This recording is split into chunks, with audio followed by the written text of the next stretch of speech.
What's up, guys, and welcome to this week's Motivate Your Monday.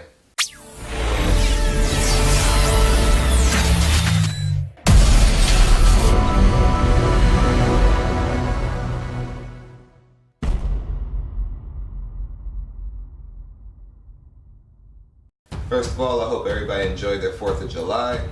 That being said, let's get into today's topic. Who's investing in who?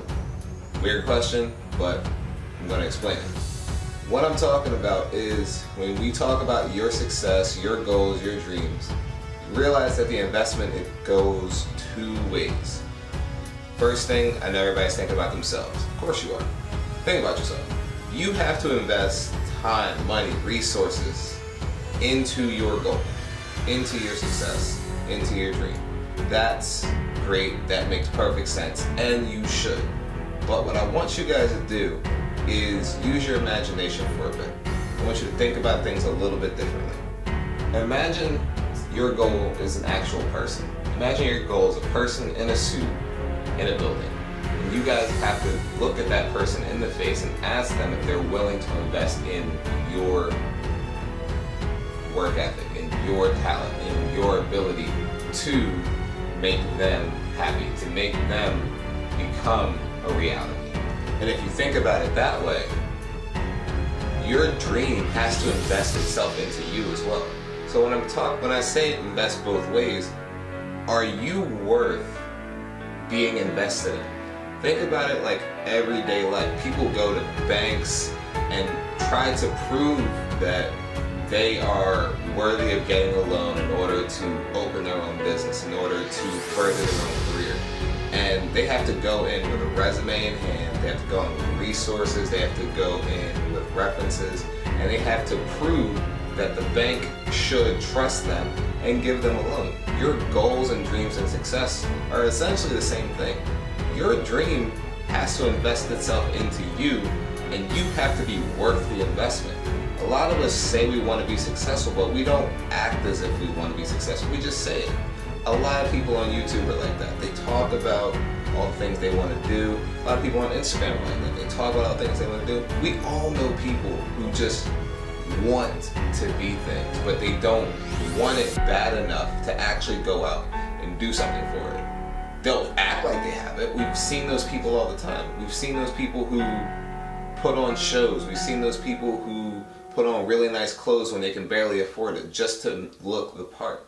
Those people always bother me just because it's pointless. You're making yourself look worse and you're making yourself into something that you're not just to get social approval. And what ends up happening is you end up in a worse situation than what you were trying to be in because you decided to spend money, you decided to put on a show, you put yourself in a situation you don't really need to be in.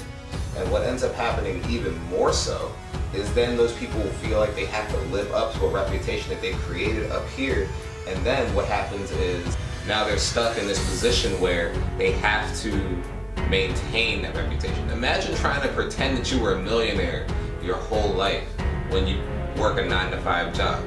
It's impossible to live up to these expectations, and the reason why a lot of people get their feelings hurt is they just try to keep being something that they're not. If you're going to be invested in by your dream, you have to be worth being invested in.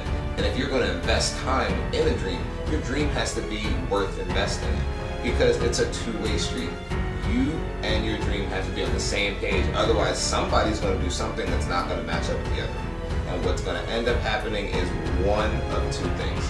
Either you're going to push way too hard or too soft in the wrong direction because you didn't match up with this, or your goal won't match up with what you're capable of. So you have to really think about, are you worth the investment of what you say you want to do? You say you want to own your own business. Do you have the resources? Do you have the mental aptitude? Do you have the experience? Do you have the people? Do you have the knowledge that are going to help you be the person that starts their own business? And if you don't, you have to get those things under your belt before you go and ask that person, metaphorically that person being the goal, the success that we talked about before. When you walk in and try and ask that person, are you willing to invest in me? You have to have those things behind you in order to be worth that person saying yes. Again, not a person, but your goal, saying yes, you're worth being invested in. I was listening to a speech not too long ago, and I believe it was by T.D. Jakes, and it was really profound because it made sense and it relates to this topic. What he said was, imagine that you're on your deathbed. You're on your deathbed, you're laying in bed, about to die, and every dream, every passion that you ever had is standing around you in the form of a person. And every one of these dreams are things that you never achieved. What would end up happening is those things standing around you would be looking at you with such anger, such morbid hatred, because they'd be looking at you saying, we came to you because only you said that you could give us life. Only you said that you can make us real. And now, because you didn't do it, we have to die with you. And think about that. There's something inside of you that's worth that much energy. There's something inside of you that's worth being invested in. There's something inside of you that only you are capable of doing. But in the same token, you have to be willing to do it. Otherwise, that one thing that only you can do dies with you. I know it's a really deep topic, but listen guys, I say at the end of every video, your success is something you have to prove. If you're not willing to go deep inside and prove what only you can do, you're going to be lost in life just running in circles. So get out there, prove your theory, prove yourself. I'll see you guys next week.